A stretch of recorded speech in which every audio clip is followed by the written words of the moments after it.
नमस्कार दोस्तों, आप सभी का स्वागत है एक बार फिर से हमारे चैनल प्राचीन ज्ञान उपाय में। दोस्तों, आप सभी से रिक्वेस्ट है कि यदि आपको वीडियो पसंद आए तो वीडियो को लाइक करके अपने दोस्तों के साथ शेयर जरूर कीजिएगा। देखिए दोस्तों, एक बार फिर से आपको मौका मिल रहा है जिसके लिए पूज्य गुरुजी ने अपनी शिव महापुराण की कथा में कहा था।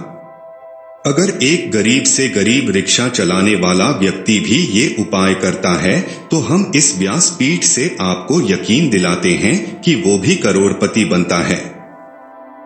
पूज्य गुरुजी ने स्वयं अपनी शिव महापुराण की कथा में बताया है। ये उपाय बहुत ही खास इसलिए होता है क्योंकि आपको सिर्फ 3 साल में एक बार मौका मिलता है। 3 साल में आने वाले अधिक मास की पंचमी तिथि में आपको यह उपाय करना होता है। पूज्य गुरुजी ने कहा कि अगर इस बार आप चूके तो आपको 3 साल फिर यह मौका नहीं मिलना है।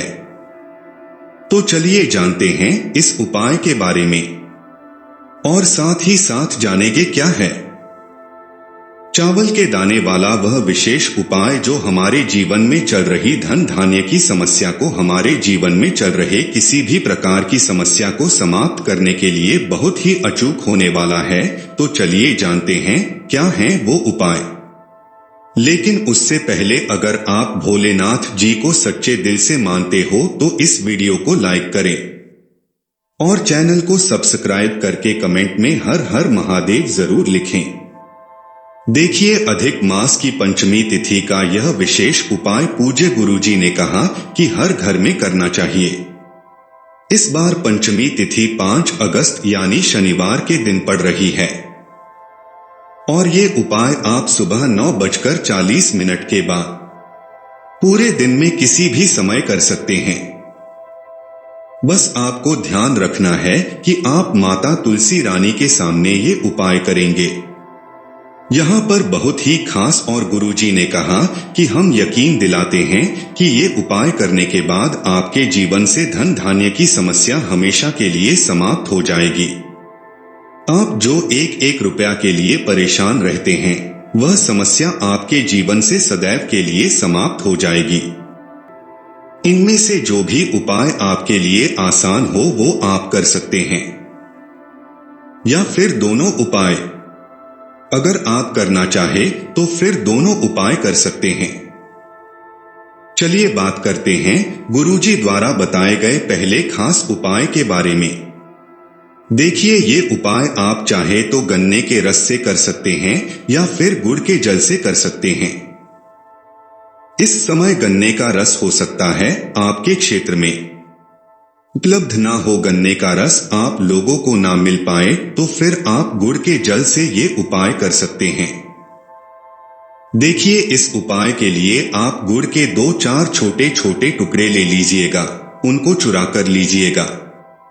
उनको अच्छे से बिल्कुल बारीक बारीक अपने हाथ से मसल लीजिएगा, यानी उनको बिल्कुल बुरादा टाइप का कर लीजिएगा। देखिए, अब इस गुड़ को चुरा करने के बाद आप इसको जल में मिला लेंगे।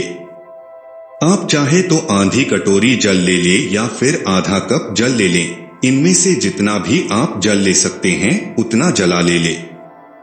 आधी कटोरी अगर जल लेते हैं तो उसी हिसाब से आपको गुड़ पीस लेना है, यानी अपने हाथ से मसल लेना है और उस गुड़ को इस पानी में यानी इस जल में आपको मिला लेना है। अब ये आपका गुड़ मिला हुआ जल हो गया है। गुड़ को अच्छी तरह से आप पानी में मिला लेंगे ताकि ये पूरा का पूरा गुड़ पानी में अच्छी तरह से खुल जाए, यानी पानी में अच्छी तरह से मिल जाए। अब ये गुड़ मिला हुआ जल लेकर आपको पहुंच जाना है अपने घर में माता तुलसी के पौधे के सामने। बहुत ही ध्यान से समझेगा इस उपाय को, क्योंकि आपको सिर्फ 3 साल में एक बार मौका मिलता है, इसलिए इस उपाय को करने से आप झुकेंगे नहीं। देखिए, सबसे पहले आपने जो गुड़ का जल तैयार किया है यह लेकर पहुंच गए तुलसी रानी के पौधे के सामने। आप इस जल को आप तुलसी रानी में 7 बार में समर्पित करेंगे। लेकिन समर्पित कैसे करना है वह आपको बहुत ही ध्यान से समझना है। सबसे पहले आप थोड़ा सा जल अपने हाथ में लीजिए, अपने दाहिने हाथ यानी अपने राइट हैंड में थोड़ा सा जल लीजिए और अपना नाम गोत्र बोलिए और तुलसी माता के पौधे में समर्पित कर दीजिए, यानी उनकी जड़ में, तुलसी माता के पौधे की जड़ में समर्पित कर दीजिए। फिर दूसरी बार में अपने हाथ में यानी अपनी अंजुली में जल लीजिए और अपना नाम गोत्र बोलते हुए तुलसी माता के पौधे में समर्पित कर दीजिए। वैसे ही आपको 7 बार यह जल लेना है और 7 बार अपना नाम गोत्र बोलते हुए यह जल आपको तुलसी महारानी के पौधे में समर्पित कर देना है। देखिए, पूज्य गुरुजी ने कहा कि ये उपाय आप शाम को सूर्यास्त के पहले कर लेंगे। सूर्यास्त के बाद आपको ये उपाय नहीं करना है। गुरुजी कहते हैं कि अधिक मास की पंचमी तिथि में अगर हम यह विशेष उपाय करते हैं तो यकीन मानिए हमारे जीवन से धन धान्य की समस्या हमेशा के लिए समाप्त हो जाती है। और ये इस प्रकार से गुड़ वाला जल समर्पित करने के साथ ही साथ आपको अपने मन में ऐसे शुभ भाव रखने हैं कि माता तुलसी की कृपा से आपके जीवन से धन धान्य की समस्या हमेशा के लिए समाप्त हो रही है। आपके जीवन में माता लक्ष्मी की कृपा प्राप्त हो रही है। आपके जीवन से दुर्भाग्य का अंत हो रहा है, दरिद्रता का अंत हो रहा है। ऐसे शुभ भाव आपको अपने मन ही मन करते हैं। कहना है नीचे पूज्य गुरुजी ने कहा कि इस अधिक मास की पंचमी तिथि में यह उपाय करने से आप बिल्कुल भी नहीं चूकेंगे। अब इसके बाद बात करते हैं गुरुजी द्वारा बताए गए दूसरे खास उपाय के बारे में। ये उपाय आप सुबह से लेकर शाम तक किसी भी समय कर सकते हैं। जब भी आपके पास टाइम तब आप शिवालय जाकर सुंदर से उपाय को कर सकते हैं। इस उपाय के लिए आपको सिर्फ 1 लोटा जल ले लेना है। लोटा तांबे के पात्र में ले लीजिएगा और जल्द आप अपने किचन से ले लीजिएगा। फिर इसी के साथ आपको लेना है एक बेलपत्र। बेलपत्र लेते समय आप ध्यान रखेंगे कि यह कहीं से भी कटी फटी नहीं होनी चाहिए और बेलपत्र की डंडी के आखिर में जो गांठ होती है यानी जो डंठल होता है, जिसे कहीं कहीं पर गांठ भी कहते हैं, तो इस गांठ को आप तोड़कर अलग कर लेंगे।